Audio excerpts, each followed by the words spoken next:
All right, guys, going back to this old Terrorizer black metal special from 2009.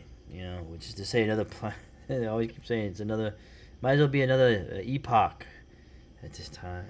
Of course, on the cover, they put the bad boy himself. I will say though that they cover various bands in here, but they don't cover Burzum, and I think there's a number of reasons they did that. The ones you can imagine.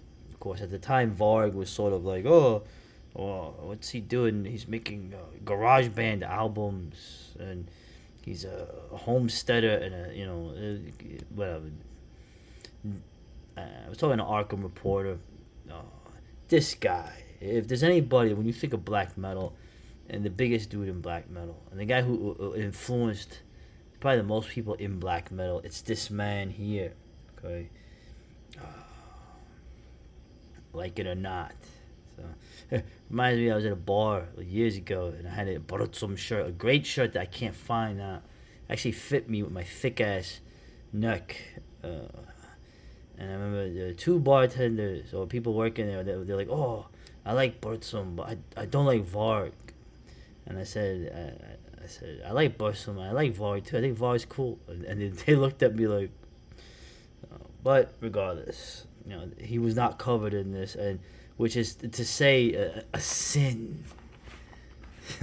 It's a sin, man. Anyway, going through here, of course. Oh man, dude, Immortal, Immortal. Also from Bergen, right? That was the whole thing. They were from Bergen. They were from Varg's neck of Scandinavia.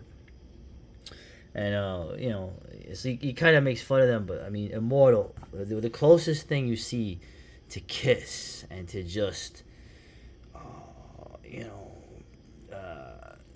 just crazy. I mean, like kind of craziness, but I mean, these guys are awesome. These guys are awesome. They go through their things.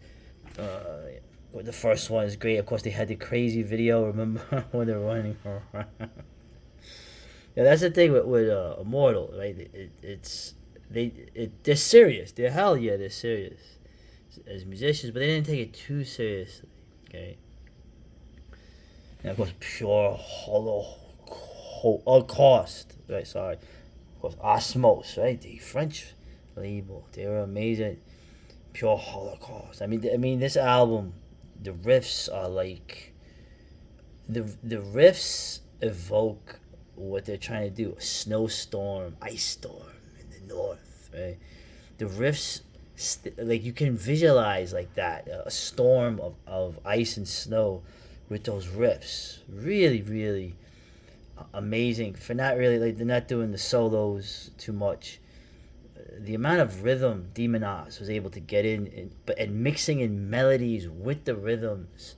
That's what I really like about black metal. The idea of this primitive, like kind of simplistic, rhythmic playing where you listen deeper and you hear melodies within.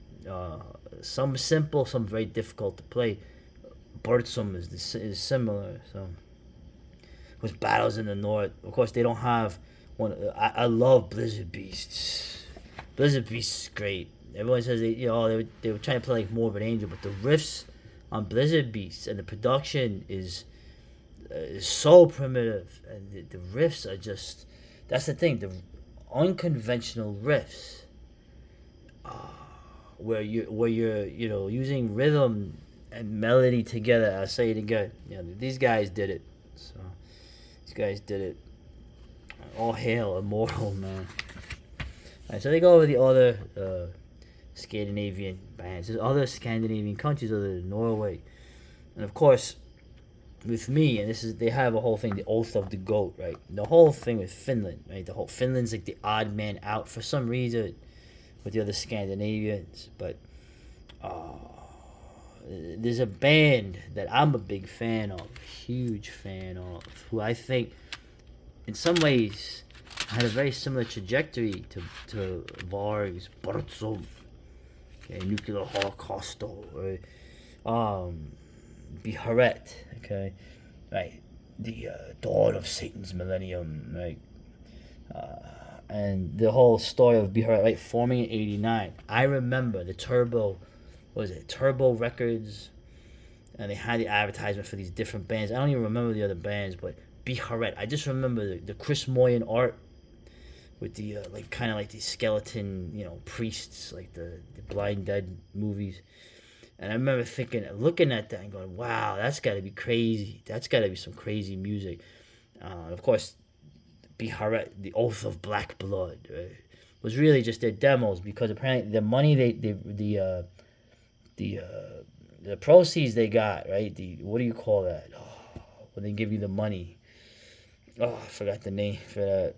Apparently they spent it on booze, but whether that was true or not, it's hilarious. They just took their demos and made an album, and the music is like it's atmospheric. Okay, coming from a very different musical point than Burzum, but sort of achieving the similar things. This was evil, primitive,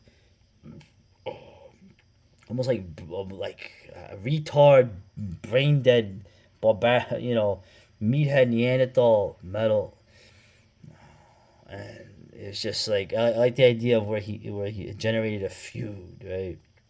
Making prank calls to the Norwegians when he was drunk. So, and going through here too, there's some other bands. I remember Impaled Nazarene. They were big back then. They're really kind of like metal punk, I guess you'd say. But they're a lot of fun. They're a lot of fun. They're the black. I mean, listen, black metal. I love metal, but like the punk element is always a part of it, and everyone will tell you that. Everyone will tell you that. This group I wasn't familiar with. I heard actually because of this article. I listened to some music from them, Barathrum, right? This other Finnish band. They're kind of slower, kind of like Doomish. You know I love Doom. So, and they go with some of the other bands. Well, Sweden's black metal history, you had all kinds of others, right? Uh, and you go through the bands, of course, there's Beherit. Okay, these guys had, the crazy makeup, all this stuff. They had the pigs' heads. They were calling themselves black metal. This was before the Norwegian bands. Dude, I gotta be honest. This was before the Norwegian bands. Just say it. They didn't just make up the term black metal. So anyway, all right. So, and you got some of the ones here, of course. Right? Drawing Down the Moon, like Beherit. Of course, at this point, Beherit was just one guy. Of course, Marduk, this Swedish band. Oh, this album. Oh my God. Osmos Records, man. They were great. Of course, Impaled Nazarene I had mentioned. Oh, Merciful Fate. I mean, that's a whole other world right there. Anyway, just going over it. Marduk, of course, Marduk, man. I'm not even gonna say anything about Marduk. You know that it's just what a savage band, man. What a savage band. Morgan. Because they mentioned also Abruptum. There's another group, man. Like one Swedish band instantly grasped what black metal was about were Abruptum, also founded in '89. Dude, I love Abruptum, man. It's a big part of what I try to do. So anyway, a whole article on Beherit, right? From Lapland, right? So they're Laps, right? Oh, they're not white. Look, don't even start, please, Varg. Right, and I'm gonna just say this because this was true. I remember I was there. Okay, I saw Oath of Black Blood, and it was called Satanic Death Metal, but it was called Black Metal at one point. Looking upon it now, there really wasn't much published about Beherit and the wider music press at any rate. They could have helped foresee the cult legendary status in which these Finnish black metal pioneers are held today. The year's '89. Three young musicians from a remote region. I'm not even going to try to pronounce that, of Lapland, and of then a remote country, right? And they like, yeah, right, nuclear holocaust, right? When we hear basement level crude black metal, I mean, when you listen to Beherit, you're almost like, whoa, well, these dudes suck, but they don't, right? And they were calling it was a total black metal, please. Atmosphere, darkness, the atmosphere of this band with their savagery, right? They had pigs' heads and goats at their live shows too, right? Underground reputation, yeah, amazing. So, and also the guy, like the same thing. He became a one-man band at one point, right? and then he got into electronic music. So, which is the electronic albums. They're very primitive, right? These, yeah, just Beherit, man. Hail of course, there's that cool album cover, right? Chris Moyer. Right? And of course, they hate it because it's just their demos put together. But it sounds freaking evil when you hear it. And Drawing Down the Moon was very. Drawing Down the Moon was interesting too because they kind of slow it down a little bit. You hear a Sabbath influence in it.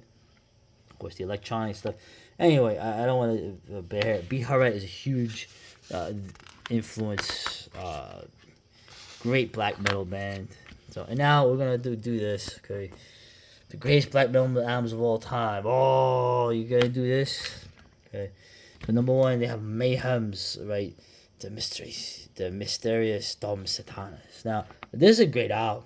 I love his vocals. I love that, but the numbers. What are the numbers? Of course, in the Night Side Eclipse. Yes, I liked In the Night Side Eclipse, but I still think the Wrath of the Tyrant, right, and the EP are superior to this.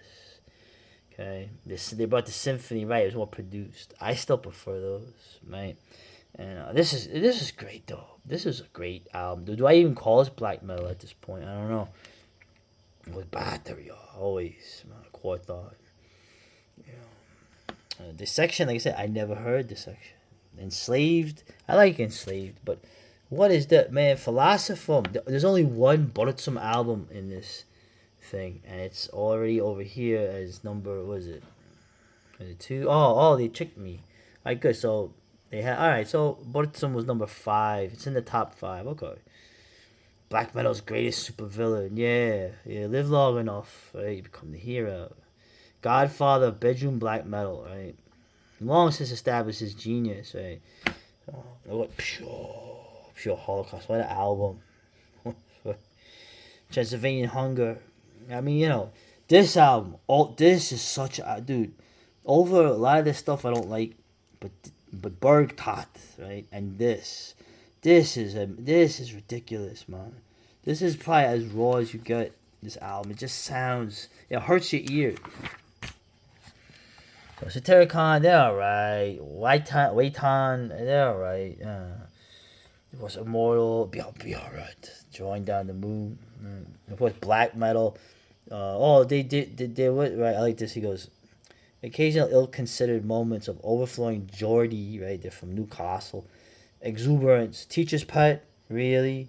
That dude, I love that song, Teacher's Pet. Yo, Teacher's Pet's going on all over every day, all over the world, but. Listen, man, Cradle of Filth, it becomes very cringy, but man, the demo and this album, this dude Danny still had the low vocals, and I like the high pitched feminine vocals he does later, but I just don't like the music. If they could have made the music, whatever. Of course, Battery, always Battery. I mean, come on, man.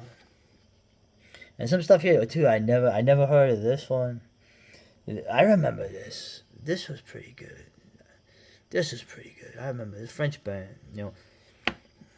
Dimmu Borgir. Dude, I don't like Dimmu Borgir now, but dude, Stormblast and For All Tide, those are amazing albums, man, and they're very keyboard driven. As an example. So.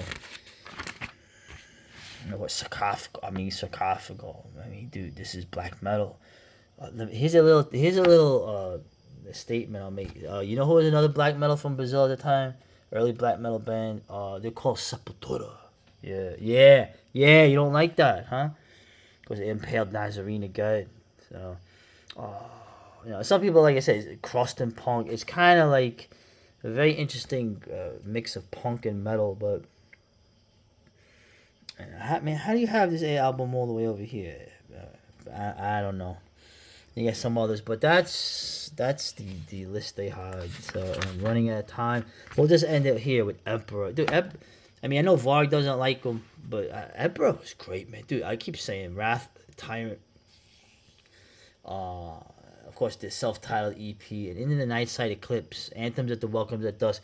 it pretty much. I mean, you have the opposite of black metal, bedroom, lo-fi. I mean, these guys.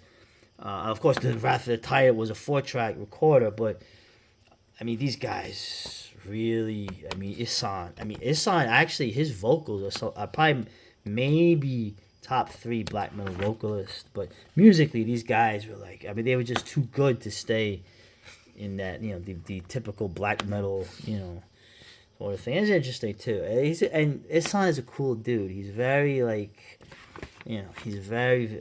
I don't know. He's just like yeah, it's crazy, all this crazy stuff. No, Samoth did some crazy stuff, but he's like, I didn't do none of that. I'm a good boy. I just want to play music, and he's pretty humble. It's nice. So, more to go. Part 4 coming soon.